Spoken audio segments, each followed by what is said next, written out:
Good evening out there. How you guys doing? This Mike and brother John back with Soberheadz podcast. We still in the 12 and 12 book, and tonight we on step 10. I mean step 9. You got me saying 10. We on step 9. Get that. We on step 9 tonight. Make direct amends when make direct amends to such people wherever possible, except when doing so will injure them or others. What's up, Jay? How you doing tonight, brother?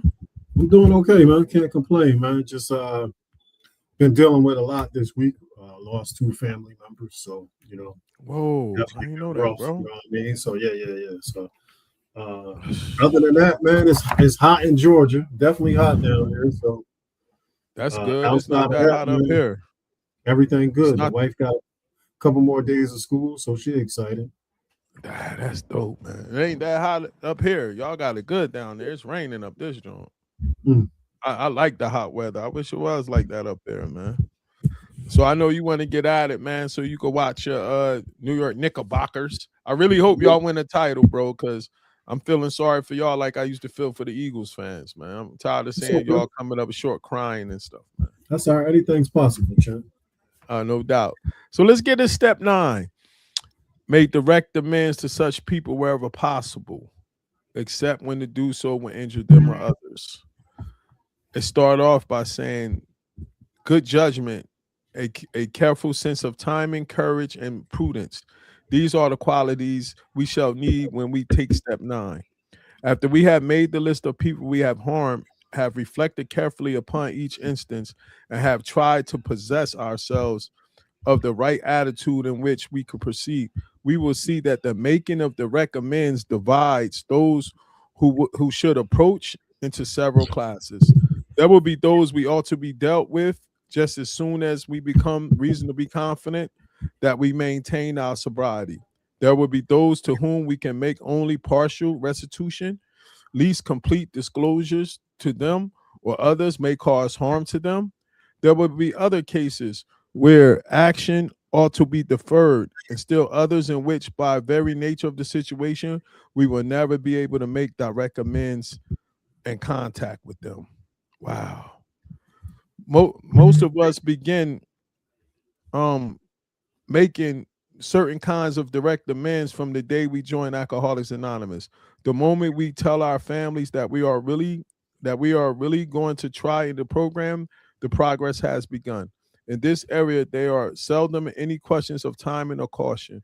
We want to come in the door shouting the good news. After coming from our first meeting, or perhaps after we have finished reading a book, Alcoholics Anonymous, we usually want to sit down with some member of the family and readily admit damage we have done to our drinking. Almost always we want to go further and admit other defects that we had us hard to live with. This is a very this can be a very different occasion and a sharp contrast with those hangover mornings that we alternated between we we reviving ourselves and blaming the family and everyone else for our troubles. At the Mm. first sitting, it is necessary only that we make great admission of our defects. It may be unwise at this stage to rehash certain harboring episodes. Good judgment would suggest that we ought to take our time. While we may be quite willing to reveal the worst, we must be sure to remember that we cannot buy our own peace at the expense of others. So I'm gonna take it back a little bit, man, and talk about when they say like it's 3 different categories, man. Mhm. The ones that I'm gonna start off with the people that physically possible that we couldn't make amends to. And for me, it was of course my wife that's deceased. Mhm. She was not here, so for me to have to make amends, I just wrote a long letter, and I went to her grave, and I sat it at her grave. You know what I'm saying? And it was certain female encounters that I didn't have to make direct amends with because it could bring problems in your life now, rehashing certain infidelities and things of that nature. Then it was um the ones I had to make direct amends with the ones that was, and that was with my father, that was with my mom, you know what I'm saying? And some people that I had some difficulties with, and even the people that I had resentments with, I had to I had to make direct amends for the part that I played in it. You know what I Mhm. mean? My mom one that was real interesting, man. My sponsor, he really let open the eyes. My second sponsor, he opened the eyes with me with that one, man. And he had asked me, like, my mom was real strict and stern, man, and I had a resentment towards that because I didn't get the affection and stuff that I thought I should have, and that affected my relationship, especially when it came to women. You know what I'm saying? And I wasn't able to accept real affection and compassion and stuff like that. So I Mhm. held a resentment for that. And then when I sat down with my second sponsor and he saw her on the list, he asked me, well, where did you grow up at? And I told him Trenton, and he said, you graduated from high school? I said, yeah. He said, college? Yeah. He said, have you ever been arrested? I said, no. And he was like, did you get everything that you needed and most of what you wanted? I said, yeah. And he was like, how old was she when she had you? I said 16. And he said, what else did you want her to do? And that made me like, geez, it was all about my expectations and Mhm. what I thought a parent should be. I never took into account that she had me when she was a child and she had to go through what she had to go through. So once I went to her and made amends, she cried, bro, and I could tell that she was finally released of carrying that what's the name, you know what I'm saying? And Yeah. there was another one I had to make that was deep, and that was with a young lady that you know what I'm saying, we was physical with each other in terms of intimacy, and when I first came home from rehab, I went to see her and she was happy that I was sober. And she said she glad that I was sober because when I used to drink, I treated her like a piece of meat, and that hit me hard because I had no idea that I was operating in that kind of character, and that my behavior affected her as much. You know what I'm saying? So I made direct amends to her right there, then and there, and that was a powerful encounter. You know what I mean? And you also got to be cautious about going out making the amends too fast without doing the other work, because if you go out there early and you ain't do the steps in the proper order, that's why they in a certain order, and you get your feelings hurt. Next thing you know, you at a bar. Mhm. You know what I'm saying? So that's my experience with doing the amends, like different type of amends, some that you do, some that you don't do. You know what I'm saying? What Mhm. you got on that joint? Well, my three types of amends are one, obviously, direct amends. You know what I mean? Like Mhm, mhm, the first direct amends I had to make with was God. You know what I mean? Like, mhm, mhm, mhm, for not trusting him, not believing in him. You know what I mean? mhm, And mhm, then the second amends I made with, I mean, when I was in high school, bro, I had a relationship from like 1992 to about 2003, 2004. You know what I'm saying? So I was with a mm, young lady who was, going through some health issues at the time, and you know, being young and trying to stay in a relationship and be faithful, was something that I didn't do. You know what I mean? So the first person I had to make amends with was with that young lady. You know what I'm saying? So like, mm, direct amends, and then indirect amends is my second type of amends where, like my dad wasn't here, to mhm, see me, sober. You know what I'm saying? So like I would try to do some of the things that he was doing while he was sober. Like I would try to donate my, mm, I try to donate my money to different organizations. You know what I'm saying? Just mhm, mhm, stuff that I know that he would be proud of. You know what I'm saying? mhm, And then when making indirect amends, I wasn't going to try to make amends with somebody that, if I wanted to go say sorry to them, they was going to try to punch me in my face. So I would just have to pray. uh, I would just have to yeah, pray about yeah, those people. You know what I'm saying? and change the And, behavior. and then How was that? finally, Oh, go ahead, go uh, ahead. no, No, go go ahead. ahead. Finish the last one, then Imma ask you. So finally, for me, I'm right now. I'm in the process of living amends. You know what I Mm, mean? them, So for me, like yeah. I said, I got direct amends, Mm-hmm. indirect amends, and now I'm living uh amends. You know what I'm saying? And that's staying sober. You know what I'm saying? Mm-hmm. Mm-hmm. That's being reliable. That's being honest. That's showing people through my actions that I changed. You know what I'm Mm-hmm. saying? Mm-hmm. Because they'll be like, oh, Mike, JJ, they out here talking sober, they out here talking God, but they still out here doing X, Y, Z. You know what I mean? So like, I realize that now, I got a lot of responsibility because at the end of the day, my sobriety is not about me. So Mm. How was the how was the direct amends with the young lady? Like, how did she accept it? Like I take mean, us to that moment. she definitely accepted. So the moment was, I mean, we never had children together, and she was Mm. going through a situation where she needed a kidney transplant, and you know, I was with her during the time when she got it. Years Mm. later, she was able to have a child. Like I said, me, I went outside the relationship, and Mm. I had a child. You know what I'm saying? Mhm. Mhm. It was just like one of those things where it wasn't meant to be. You know what I mean? Mhm. Although Mhm. we didn't have a child together, she helped me raise my oldest child. So she was always like a mother, to my oldest daughter. You know what I mean? So Mhm. when it was time for me to make amends, like I said, it was one of those things where, although we weren't together, we still had that respect for one each other. Facts. For Facts. Facts. you know what I'm Facts. saying? So whenever I Facts. was doing what I was supposed to do, I would get like a phone call every now and then. You know what I mean? Especially when it came to the drinking.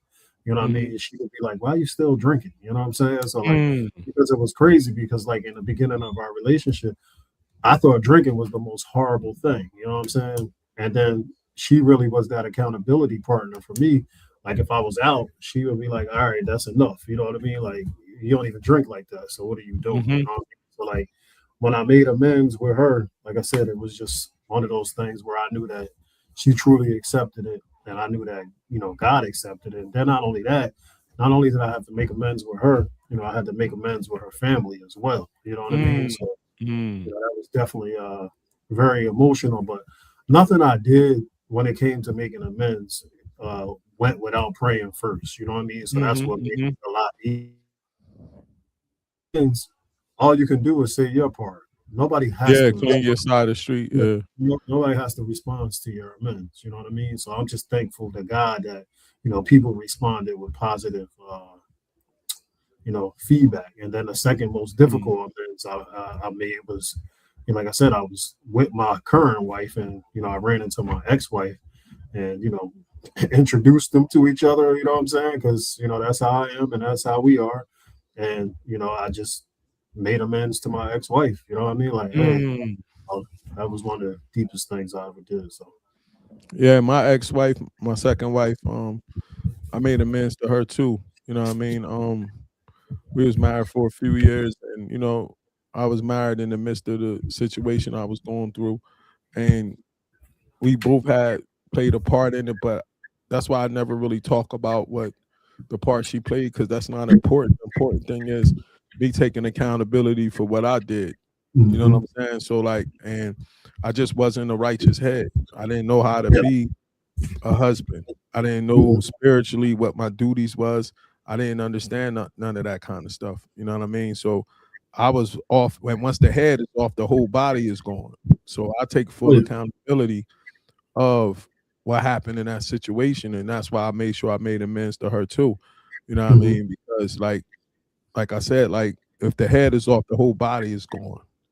You know Oh, what I yeah. mean? And then I had to make amends to friends that I introduced to places that we had no business going, taking trips and Mm-hmm.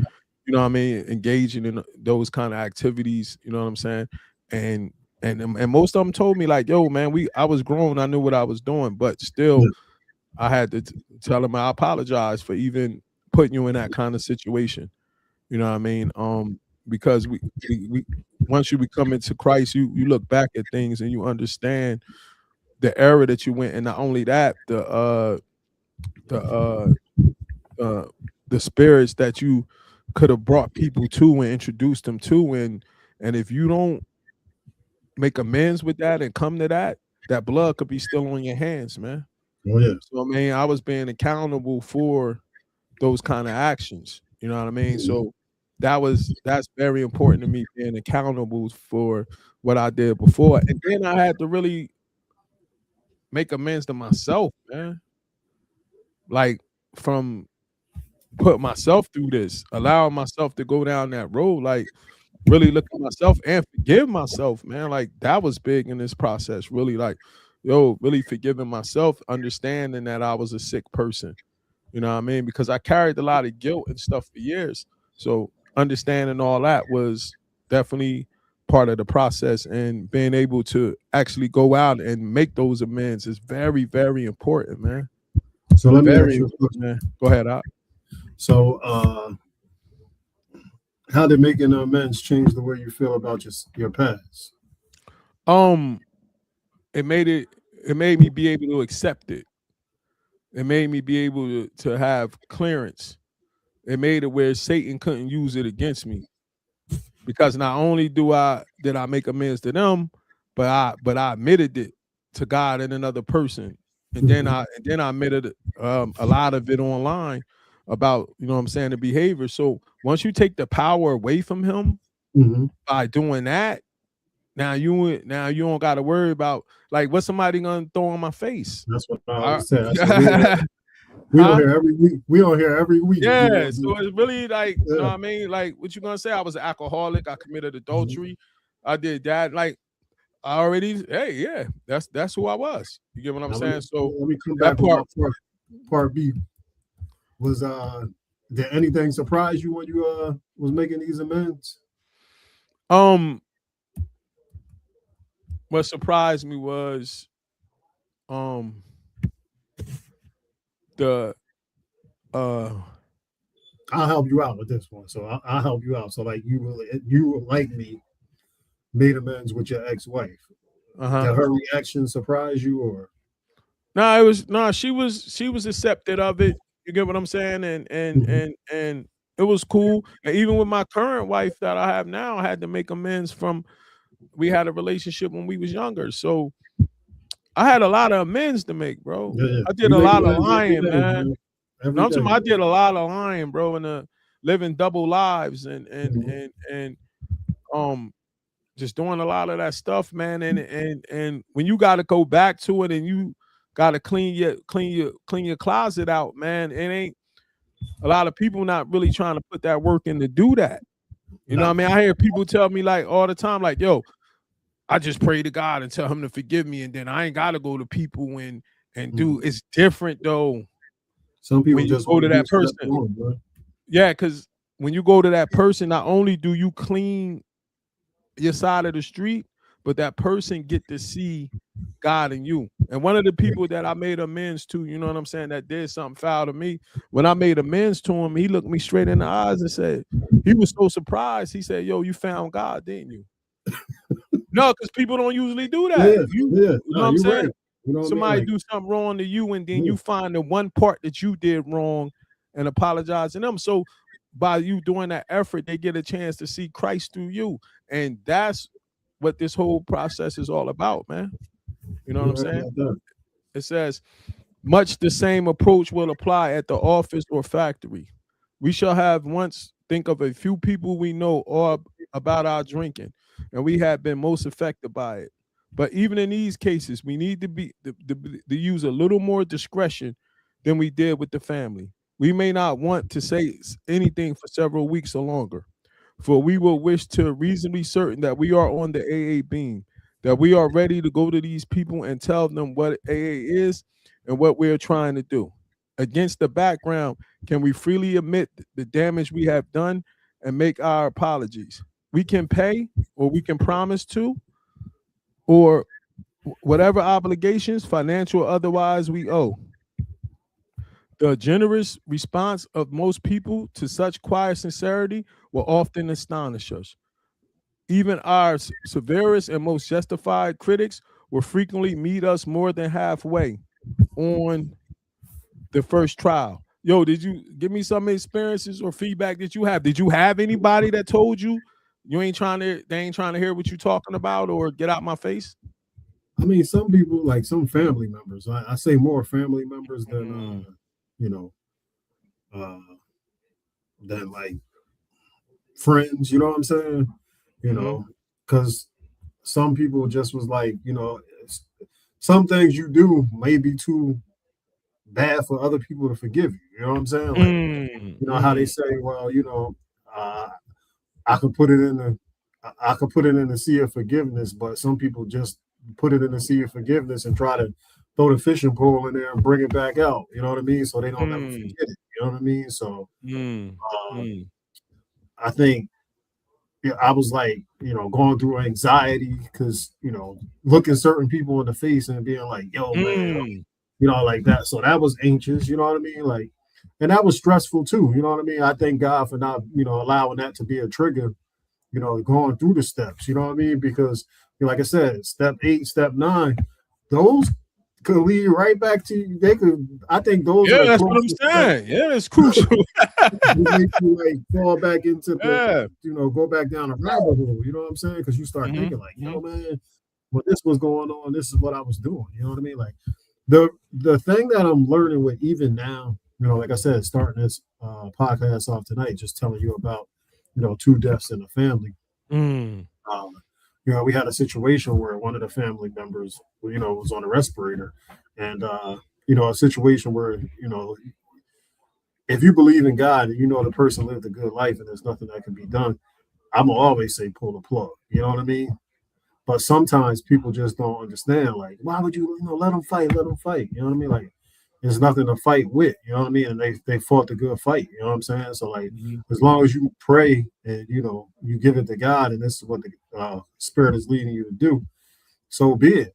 But then at the same time, that type of pressure, like I said, can lead you right back down the rabbit hole of how do we deal with grief? You know what I mean? And back in the Mm. day, we dealt with grief by drinking. You know what I mean? So, Mm. I tell people a lot of times, you know, like you said, uh, you show up for people. You know what I mean? Like 100%. you 100%. showed up when my mom passed away. You know what I'm saying? So I'm All like, praise to the Most High. Yeah. uh, it's not one time that I think about drinking, when my mom passed away, because to be honest, I had so much of the Holy Spirit around me at the time. It was like, more of a, I'm gonna celebrate this life because that's what you're supposed to do, versus I'm gonna celebrate this death by drinking. You know what I mean? Mm. Mm. One of the things that I'm, dealing with now as I become a counselor is how do we deal with grief and anxiety and disappointment and pressure sober.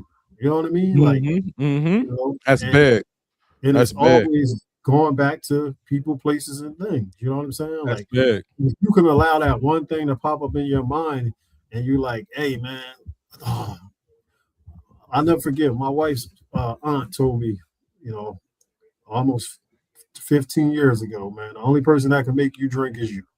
You know what I mean? There ain't no death, there ain't no job, it ain't no friend, it Mm-hmm. ain't no girl. You know what I mean? Like, you control, your emotions. You know what I'm saying? Like, Mm-hmm. so that's what I got for that, man. I ain't really have no people like snap back at me and tell me things of that nature. But Mm-hmm. what I did experience is I had people that said they accepted my amends, but our relationship wasn't ever the same like it was before. And it was partly because of what I did and partly because of the new way that I'm living. You know what I'm saying? So like it was like honestly, it seems that like more people from my past are upset with how I'm living now than how I was living then. I mean, they're waiting for you to fall off the wagon, man. You know what I'm saying? Like, No, I'm just saying like that's just the fact of the matter of it right mm-hmm. now. You know what I mean?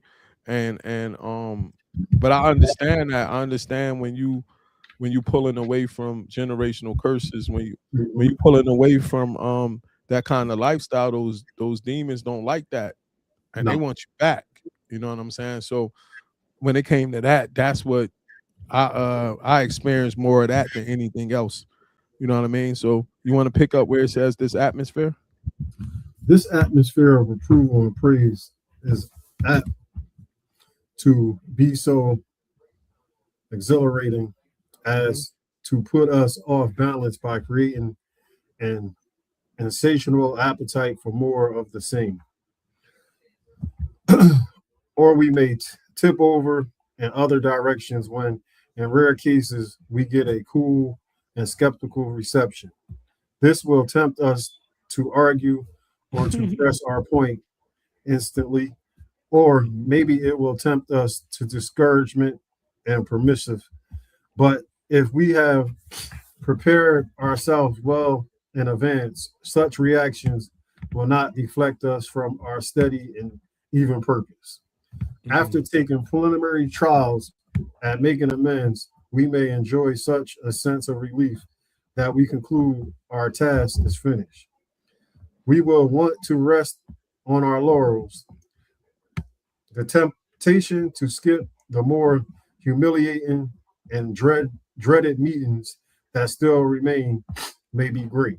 We will often manufacture plausible excuses for dodging these issues entirely, or we may just procrastinate, telling ourselves the time is not yet, when in reality, we have already passed up many a fine chance to a right serious wrong.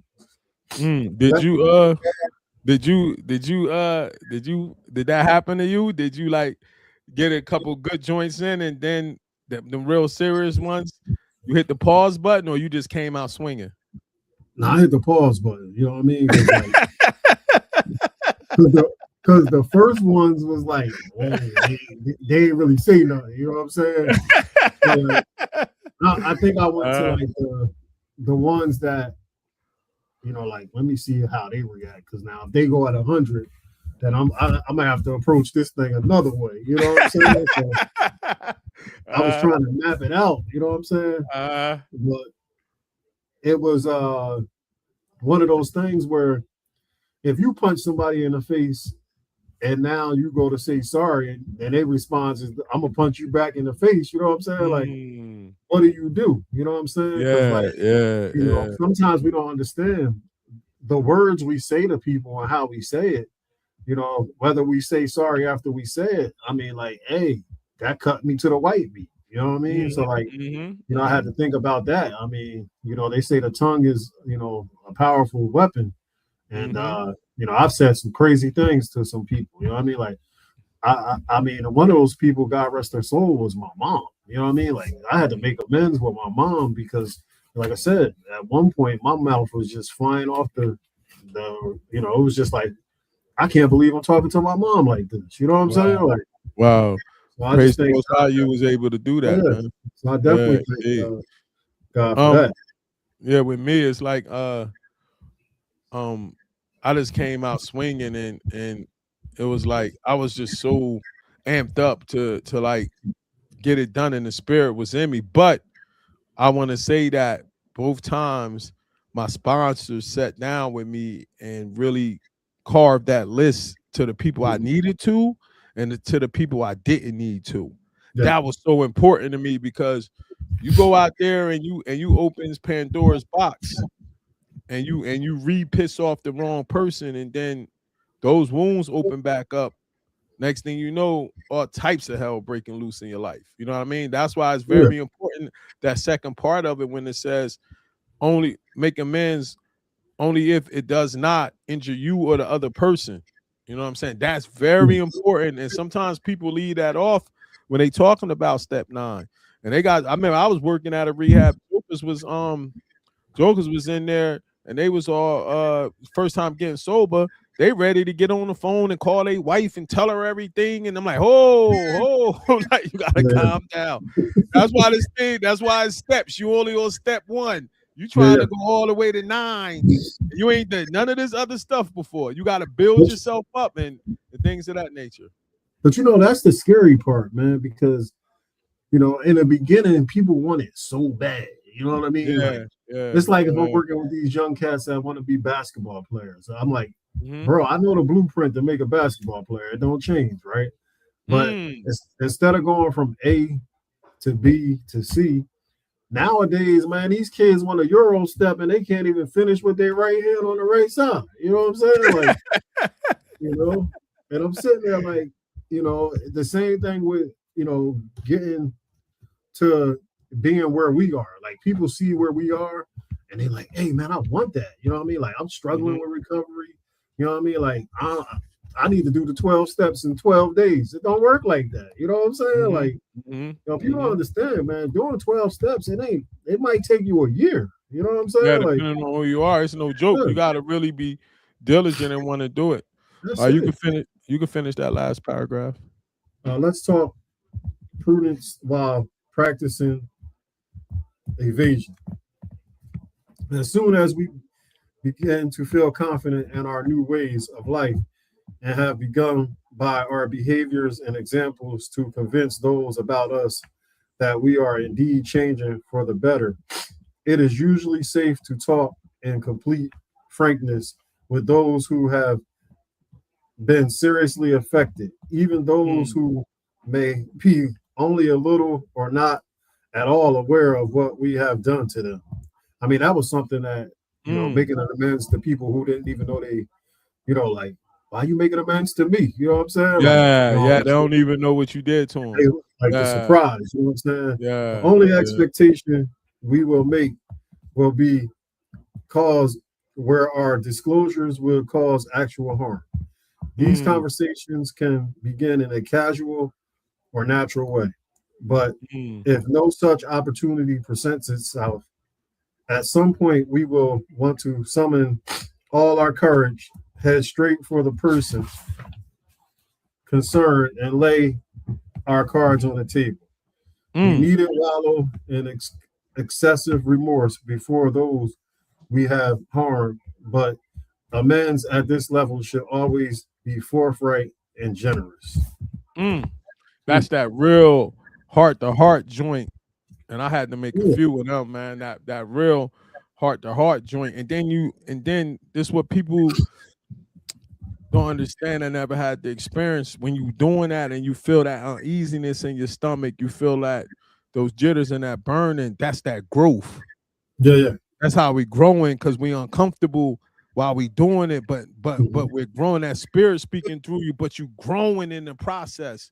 And that's what when you get addicted at a certain age. See, I got addicted in college. So throughout my life, I never grew in those Yeah, kind of processes because I never wanted to be honest and tell the truth after that. So when you get into situations, I'm just gonna lie, lie, lie, lie, lie. yeah, So I prohibited myself from being able to grow emotionally. I prohibited myself from being able to grow in honesty.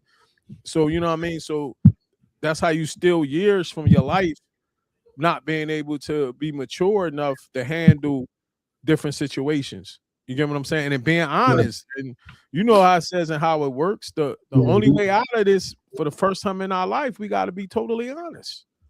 And Oh yeah, for an alcoholic, that's like kryptonite. like like being totally honest. Nah, that's oh yeah. like kryptonite, man. That's like kryptonite, man. You know what I mean? So, all right. You got something to add, or you want to go to the next one? No, I'm good. Go to the next one. All right. This can be one consideration which should qualify our desire for a complete disclosure of the damage we have done. That will arise in an occasional situation to make a full revelation will seriously harm the one whom we are making amends, or quite an important other people. We cannot, for example, unload the detailed account of an extramarital adventure upon the shoulders of an unexpected wife or husband. And even Mm. in those cases where such a matter must be disclosed, let's try to avoid harming third parties, whosoever they may be. It does not lighten our burden when we recklessly make the crosses of our behavior heavier. And this is very important. What I tell my sponsees when we sitting there doing the work and we do that step 4, and once they get their list of the people that they got to make amends to, we got to burn that joint, man, because I don't Yeah. want you leaving it somewhere No. and then your whole relationship get destroyed. But it's Mhm. very important in those situations to be able to make a living amends with you and God, that you make a pledge to cut out all of that behavior that you did and live Mhm. a whole nother life. You know what I mean? Because some people, like I said, this is the first time they sober, they start feeling guilty, their emotions get the best of them. And next thing you know, they're in divorce court. I remember hearing the Right. story where, bro, I remember hearing the story where Joker said the wife pulled out the step 4 in divorce court. Yeah. And the judge looking at it like, man, I don't need nothing else. This brother didn't admitted all of this. Boom.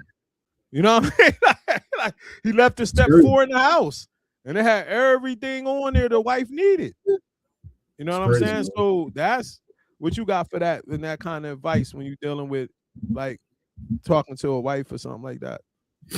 I mean, to be honest, you have to be honest. You know what I'm saying? Like, you know, sometimes, like you said, you know, it's an honest conversation with your wife. You know what I mean? Like currently, right now, you know, with me and my wife, you know what I mean? I was laughing because, you know, we do a lot of praying in the morning. We do a lot of talking. Yeah, we do too. Yeah. You know, so she was going through a situation, and I was like, you know what? A couple of years ago, you know, when we were staying in another part of, you know, Macon, I said, and Mike called.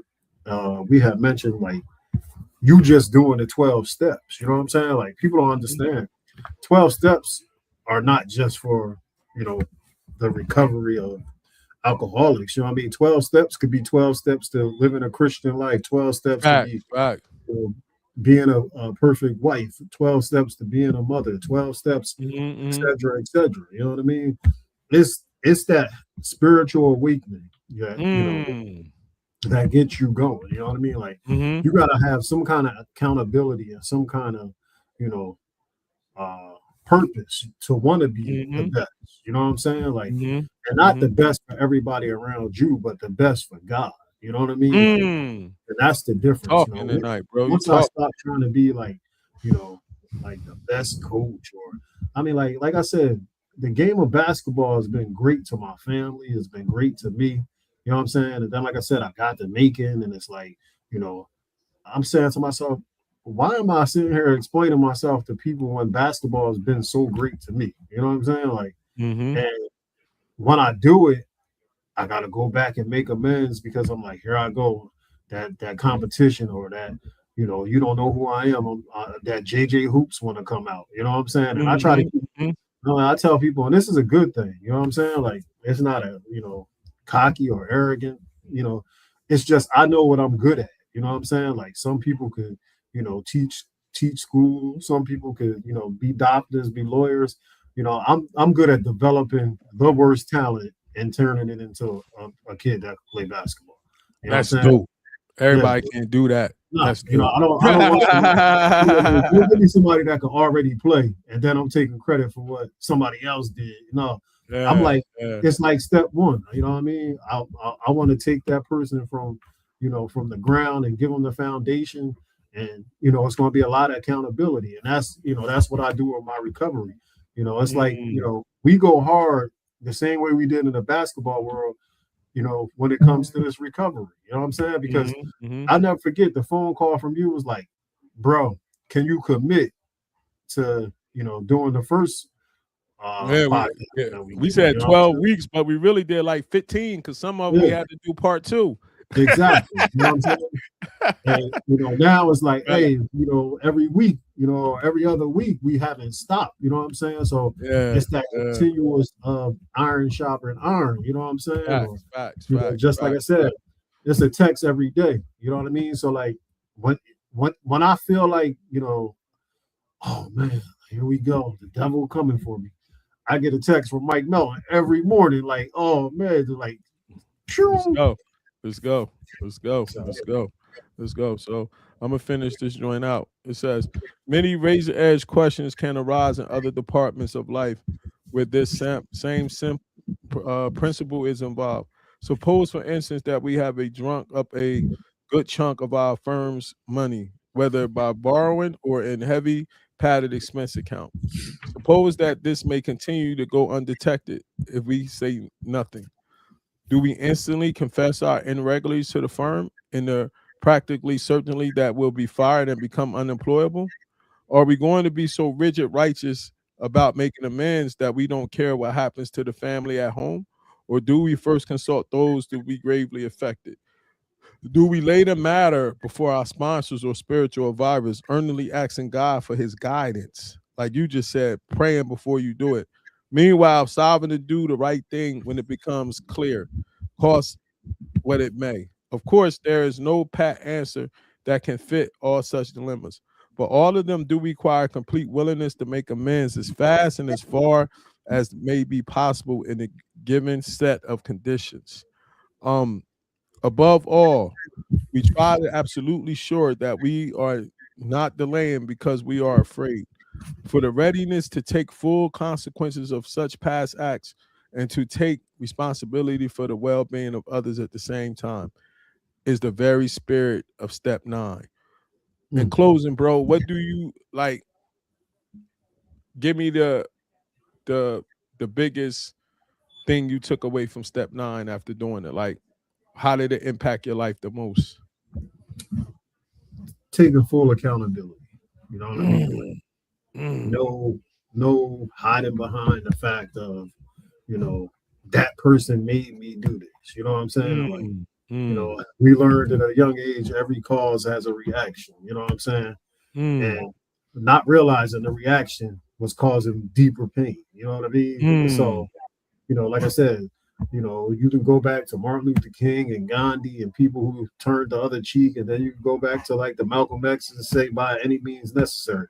And those things come with the same thing. I mean, whatever you respond and however you respond is going to determine, you know, what type of pain or what type of joy that you have in your life. You know what I'm saying? So, you mm, know, now I learn to try to listen more before I respond. You know, even though God is still working with me on that part, you know what I'm saying? mhm, mhm, And then just understanding, like, you know, the best thing I did was, like I said, getting one of those books from you, and you know, just when you share information, I just like it's like basketball for me. You know what I mean? mhm, Like, mhm, you know, I was. It's funny because we were, like I said, me and my wife pray every morning. We talk every morning, and then sometimes in conversations and motivation, she'll have to say to me like, "Hey, man, I'm your wife. I ain't one of your players. You don't need to give me a motivation." You know what I'm I love it. I saying? love it. Or my I love kids it. to say the same thing. And I'm like, well, it's not me. You know, I'm just saying, like, I didn't realize at the same time I was becoming a basketball coach and a pastor and a mentor and everything. Mhm, mhm, But, mhm. you know, like I said, I just love God, and I just, you know, I just know what it is and, you know, where he brought me from. So, you know, my question to you would be like, when you feel yourself, you know, how do you stay how do you stay grounded and how do you stay focused when you get in anxious moments, you know what I'm saying? Or like when those thoughts might pop up in your head, you know what I mean? Um, Honestly, I think about um what I went through, and I think about how she probably suffered that night Mm-hmm. when she got killed. Yeah. What she probably went through, and that like keeps me grounded and focused in it. And I think about what God pulled me through, and that gives me the humility to always want to work for Him because that situation could have went a whole nother way. You Oh know what I yeah. mean? So when those thoughts come at me, I'll be like, man, I can't go out like that. Let me ask you this, because I know from my personal experience just going through that spiritual warfare, you know what I mean? People Yeah, yeah, understand the other side of the spiritual warfare is, mm, although we're making amends, you know, at that point in time, I was having the dreams about the amends. You know what I'm saying? yeah, Like yeah, I was going back to those places like in my sleep, like, yo, this is yeah, crazy. You know what I'm saying? yeah, Like, yeah. you know, like after I made amends, sometimes, you know, the devil will Yeah, try to yeah, choke. it'll bring it back. It'll bring Yeah. it back. You know what I mean? So like how did you deal with that? You know what I'm saying? Just the constant, you know, the Um, dreams or the nightmares that you was having while you were making amends. Honestly, I'm gonna send it to you too. Um, my nightmares. Um, it's this prayer that me and my wife do every day. It's Mhm. like 5 pages though, and it Mhm. deals with we got it from Truth Unedited page. I think you sent that to me. Yeah, that one Yeah. right there. That joint took all that away, bro. That took all that away because it talk about all that in there. Mhm. And we do that prayer every day. We do the first 4 pages when we go out during the day, and then the last page we do before we go to sleep. You know what I mean? Okay. And I'm telling you, when we started doing that prayer, bro. It took all that stuff away, bro. And Send and it I to me also, again. I am, and I also guard my eyes and my ears. Mm-hmm.